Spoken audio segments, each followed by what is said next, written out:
بھائیوں اپنے اللہ کو راضی کریں۔ جن دکانوں کے پیچھے نمازیں چھوٹ گئیں، جن دکانوں کے پیچھے سچ کو طلاق ہو گئی، جن دکانوں کے پیچھے دیانت چلی گئی، خیانت آ گئی، بددیانتی آ گئی، ہاں اللہ تعالیٰ قیامت کے دن کہے گا بددیانت سے، وہ تو نے جو امانت کھائی لے کے آ، وہ امانت جو تو کھا گیا تھا لے کے آ۔ کہے گا یا اللہ کہاں سے لاؤں، وہ تو دنیا میں رہ گئی۔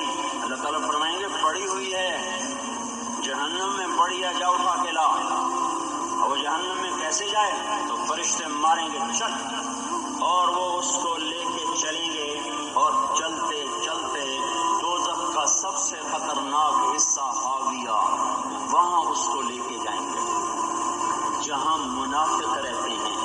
بددیانت لوگ حاویہ تک چلے جائیں گے ایمان ہونے کے ساتھ بھی۔ امانت کو کھانے والے لوگ حاویہ میں چلے جائیں گے جو منافقین کی آگ ہے اس میں۔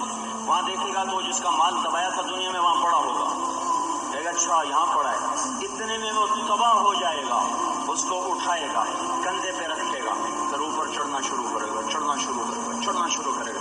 جب دوزخ کے کنارے پر آ جائے گا تو وہ اس کے ہاتھ سے چھوٹ جائے گا اور پھر حاویہ میں جا گرے گا۔ اس کے ساتھ فرشتے مار کر پھر کہیں گے جا واپس لے گیا، پھر یہ واپس جائے گا، پھر اسے اٹھائے گا، پھر کندھے پہ لے کے چڑھے گا اور چڑھے گا اور چڑھے گا۔ جب کنارے پر آئے گا تو پھر اس کے ہاتھ سے چھوٹ جائے گی، اس کے پھر فرشتے مار کے نیچے گرا دیں گے جا لے کے آ۔ اب یہ کبھی اس میں سے نہیں نکل سکتا۔ اس کمانے سے توبہ کریں، یہ کمانا جہنم میں لے جائے گا۔ اور ادھر دوسری سنو، سَيَعْلَمُونَ الْيَوْمَ مَنْ أَصْحَابُ الْكِرَامِ، ایک فرشتہ اعلان کرے گا آج پتہ چلے گا عزت والے کون ہیں، آج پتہ چلے گا عزت والے کون ہیں۔ أَيْنَ الَّذِينَ تَتَجَافَى جُنُوبُهُمْ عَنِ الْمَضَاجِعِ، کہاں ہیں راتوں کو اٹھ کے نمازیں پڑھنے والے۔ ارے میرے بھائیو، یہ نماز کی غفلت بہت بڑی ہلاکت ہے۔ میں کیسے سمجھاؤں، میں تو جب بھی جمعہ پڑھاتا ہوں میں یہ مضمون ضرور بیان کروں، مجھے جب یہ مجمع نظر آتا ہے تو میرا دل ٹکڑے ٹکڑے ہو جاتا ہے کہ یہ 8ویں دن آتے ہیں اور باقی دن کہاں ہوتے ہیں، یہ کیوں نہیں سمجھتے، ان کی آنکھیں کیا ہو گیا، ان کے کانوں میں ڈاٹ لگ گیا، یا دل کے اوپر کوئی پردہ آ گیا، یا میں کوئی عربی میں بات کرتا ہوں جو سمجھ میں نہیں آتی، یا میں کوئی ان سے چندے کا مطالبہ کر رہا ہوں، یا کوئی اپنی ذات کے لیے سوال کر رہا ہوں، یا اپنی شخصیت کی دعوت دے رہا ہوں۔ آج نماز عزت دلائے گی، سب سے پہلا اعلان ہوگا، کہاں آج پتہ چلے گا عزت والے کون ہیں، کہاں ہیں راتوں کو اٹھ کے نماز پڑھنے والے اور اللہ کے نام پہ خرچ کرنے والے۔ صرف نماز نہیں، زکوٰۃ بھی دینی پڑے گی۔ پیسہ ہے زکوٰۃ نہیں دے رہے، پیسہ ہے اللہ کے نام پہ خرچ نہیں کر رہے۔ بھائیو اللہ کے نام پہ خرچ کرنا سیکھیں، اللہ کے واسطے اپنے آپ کو سادگی پہ لائیں اور اللہ کے نام پہ لٹانا سیکھیں۔ اللہ آپ کی نسلوں کو واپس کرے گا، صرف آپ کو نہیں، آپ کی نسلوں کو واپس کرے گا۔ آپ اللہ کو قرضہ دے رہے ہیں، کسی ایسے غیر کو قرضہ نہیں دے رہے۔ یہاں مسجد والے چندے مانگ رہے، بھائی مسجد کو چندہ دو، مدرسوں والے چندے مانگ رہے، مدرسوں کو چندے دو۔ یہ تو مسلمان کی غیرت کے خلاف ہے کہ اللہ کے گھر میں مسجد کے لیے چندہ مانگا جائے، اور کہیں صندوقچیاں پھرا رہے، کہیں وہ جھولیاں، ایسی مجھے شرم آتی ہے۔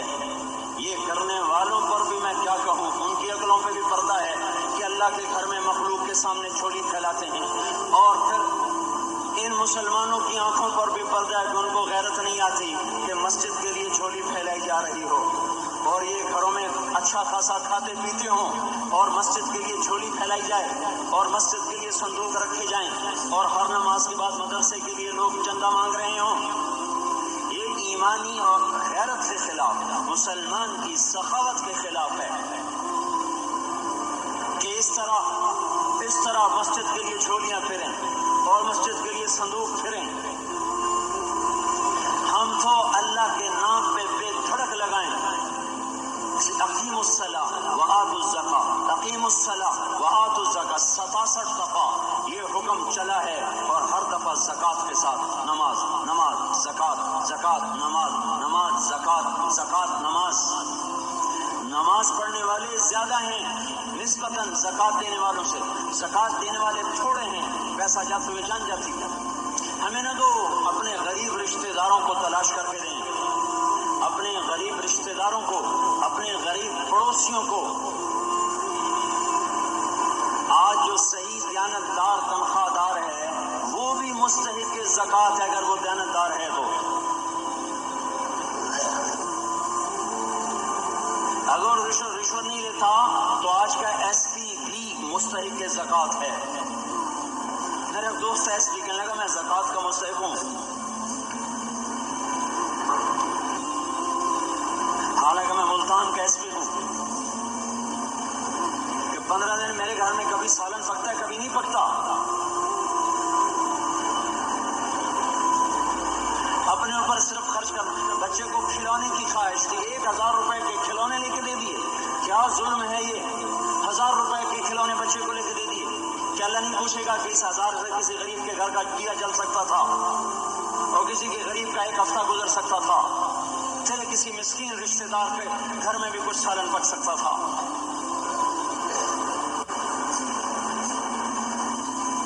رزق دیا تو اس کا ہوش نہیں کہ اس کا حق ادا کریں، جان دی تو اس کا ہوش نہیں کہ اس کا حق ادا کریں۔ سجدہ جان کا حق ہے اور زکات اور صدقات یہ مال کا حق ہے۔ میں کب اپنے یہ مانگ رہا ہوں، میں کہہ رہا ہوں اللہ اپنے غریب رشتہ داروں کو دیں، ان کو تلاش کریں اللہ کے واسطے۔ اپنی بیویوں سے پوچھو سونے کی زکات دی ہے، دے ورنہ تو خود پکڑی جائے گی، تیرا زیور تیرے لیے گنجا سانپ بن کے تیری زبان کو ڈسے گا۔ ان کا میں نے تو بچیوں کے لیے سنبھال کے رکھا ہے، اس کی زکات دو پھر ٹھیک ہے، ورنہ اس کو توڑ کے اس کی زکات دو، نہیں تو یہ مال پکڑوا دے گا قیامت کے دن۔ نماز نہیں چھڑا سکتی اگر زکات نہیں دی، اور زکات نہیں چھڑا سکتی اگر نماز نہیں پڑھی۔ مسجد بنا دی 50 لاکھ میں، اگر خود نمازی نہیں تو یہ مسجد بنانا اسے جہنم سے نہیں بچا سکتا۔ میرے بھائیوں، اپنی جان کا بھی صحیح استعمال کریں اور اپنے مال کا بھی صحیح استعمال کریں۔ ہم ایسے اندھے نہیں ہیں کہ جو بچے نے چاہا لا کے دے دیا، جو بیگم نے مانگا اٹھا کے دے دیا، نہیں، ہم پہلے دیکھیں گے اپنے اوپر۔ حضرت عثمان رضی اللہ عنہ کے پاس ایک سائل ہے، حضور سے مانگنے آیا، آپ نے کہا عثمان کے پاس چلے جاؤ۔ عثمان سے مانگنے گئے تو آگے بیوی پہ لڑ رہے، کس بات پہ؟ یوں کہہ رہے وہ باہر چھوٹے چھوٹے گھر ہوتے تھے تو باہر آواز آ رہی، بیوی کو کہہ رہے اللہ کے بندی رات تو نے چراغ میں بتی موٹی ڈال دی، وہ بتی ڈالتے تھے نا اس کی روئی کی، تو تیل زیادہ جل گیا، تو یہ کہنے لگے یہ کس کنجوس کے پاس بھیج دیا، جو بیوی پہ لڑ رہا ہو کہ تو نے بتی موٹی ڈالی ہے تو یہ مجھے کیا دے، تو یہ تمڑی بھی نہیں دے گا۔ جب ان کو باہر بلایا اور خیرات مانگی کا وہاں سے آیا ہوں تو انہوں نے اندر کا ایک تھیلی اٹھائی، نہ پوچھا کہ کتنے چاہیے، نہ پوچھا کہ کون، 3000 درہم اٹھا کے دے دیے۔ وہ حیران ہو کے کہنے لگا یار ایک بات تو بتاؤ، کہ کیا؟ کہا یہ مجھے تو نے اتنے دے دیے کہ میری اگلی نسل کو بھی کافی ہیں، اور خود بیوی پہ تو لڑ رہا تھا کہ بتی موٹی کیوں کر دی؟ کہنے لگے وہ اپنی ذات پہ خرچ تھا، وہ پھونک پھونک کے کرنا ہے، یہ اللہ کو دے رہا ہوں جتنا مرضی دے دو، یہ تجھے تھوڑے اللہ کو دے دو۔ تو اپنی جان کو بھی لگائیں اللہ پر اور اپنے مال کو بھی لگائیں اللہ پر، اور میرے بھائیوں اپنی کمائیوں کو حلال پہ لائیں، اور بیویوں کو سمجھا دیں کہ ہم تمہاری خاطر دوزخ میں نہیں جا سکتے۔ یہ ہم اس پر توبہ کریں، اور یہ آبادی ہر وقت ہونی چاہیے مسجد کی۔ چلو کوئی جو جہاں سے بھی آیا ہے مسجد کے عادی بنو میرے بھائیوں۔ ہماری جماعت گئی تھی اردن میں 1991 میں، تو ہم اسرائیل کے بارڈر پر چلے، انہوں نے بتایا کہ یہ ہم سے آمد رفت بات چیت ہوتی رہتی ہے، کیونکہ کچھ عرب ادھر رہتے ہیں کچھ عرب ادھر رہتے ہیں، رشتہ داریاں ہیں، تو کہ یہ یہودی ہم سے پوچھتے ہیں تمہاری فجر میں نمازی کتنے ہوتے ہیں اور تمہارے جمعے میں نمازی کتنے ہوتے ہیں؟ ہم نے پوچھا یہ تحقیق کیوں کرتے ہو؟ ان کا ہماری کتابوں میں یہ ہے کہ جب فجر کی نماز کے نمازی اور جمعے کی نماز کے نمازیوں کی تعداد برابر ہو جائے گی تو یہودی دنیا سے مٹ جائیں گے۔ نمازیاں فجر میں 1.5 صف ہوتی ہیں اور جمعے میں باہر بھی صفیں بنی پڑی. چلو میں کہتا ہوں مان لیا 1/3 طبقہ باہر سے آیا ہے, یہ 2/3 تو یہیں سے اٹھ کے آیا ہے. یہ کیوں نہیں ہر نماز میں آتا؟ میرے بھائیوں اپنے حال پہ رحم کریں, اللہ کے واسطے میری پکار کو سنیں. میں آپ کو کوئی فلسفہ نہیں سمجھا رہا, میرا روزانہ ہر جمعہ جب آتا ہوں میں یہی مضمون بیان کرتا ہوں. میں روزانہ آپ کو نیا بیان سنا سکتا ہوں. 360 دن ہیں, میں اللہ کے فضل سے آپ کو روزانہ نیا 360 دن میں آپ کو 360 نئے بیان سنا سکتا ہوں.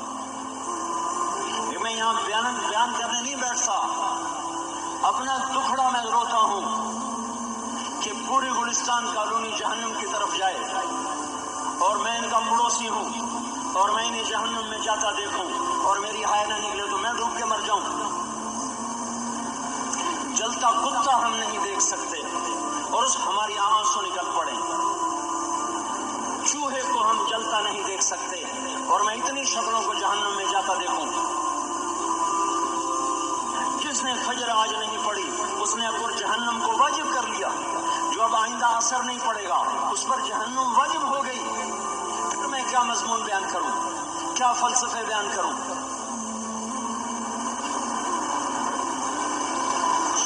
اس لیے میرے بھائیوں اپنی ذات پہ رحم کریں, اپنے بچوں پہ رحم کریں, اپنے گھر والوں پہ رحم کریں.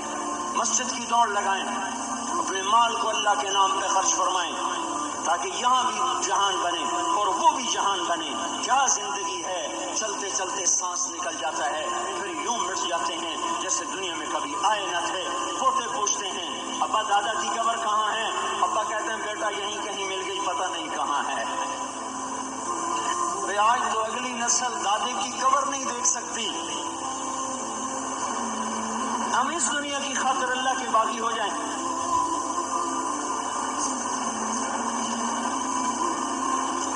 اس بے وفا جہان کی خاطر اللہ سے بغاوت کر جائیں جو ایسا مہربان, جو ایسا کریم.